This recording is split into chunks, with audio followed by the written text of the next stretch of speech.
Spring is here. Grasses are growing. Farmers are cutting hay. Full barns, always a good sign. But with each stack comes the threat of a costly danger: spontaneous combustion.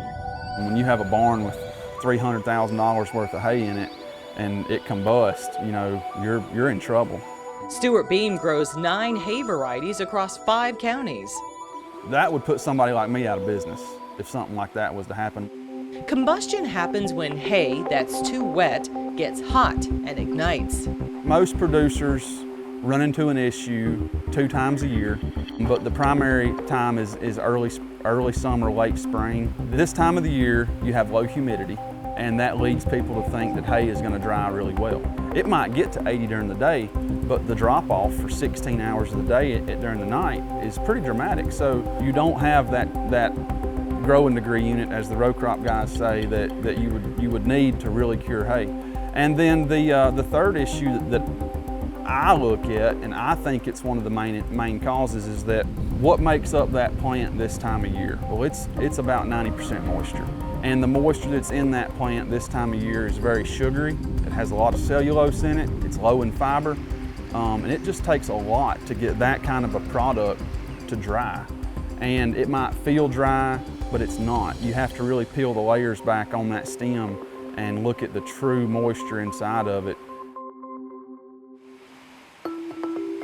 Beam says there are ways, both inexpensive and on the higher end, to check moisture levels.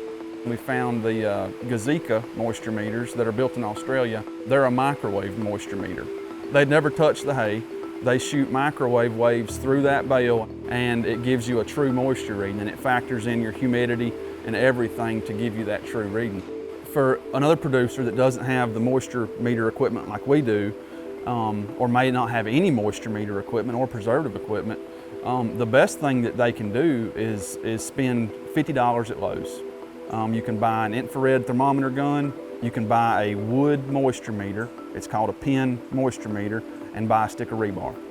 And with those 3 tools, you can pretty much go to sleep at night knowing that you're covered and you're not going to burn your barn down. The wood moisture meter, I think, is $30. It has 2 pins on it. You stick it in the stem of hay, it gives you a stem moisture reading. It's extremely accurate. Stick of rebar, you drive inside your bale of hay with a hammer. It's a pretty soft metal. It's a good conductor. It transfers the heat out of the bale. When you go by your barn every couple of days, just grab hold of that chunk of rebar and you'll feel if that hay's heating up or not. If you want to go the next step, buy an infrared thermometer gun and you can shoot that rebar. It'll tell you what the temperature is. Farmers should also watch for potential problems. What I notice the most on a stack of hay that's compromised by moisture is the shape of the stack. That moisture is going to want to go down, right? And that's going to change the shape of that stack. If you see bales that were baled good and now they're leaning, now they're spongy, you look like the stack's shrinking, that stack can be burning internally and decomposing internally without ever having a flame.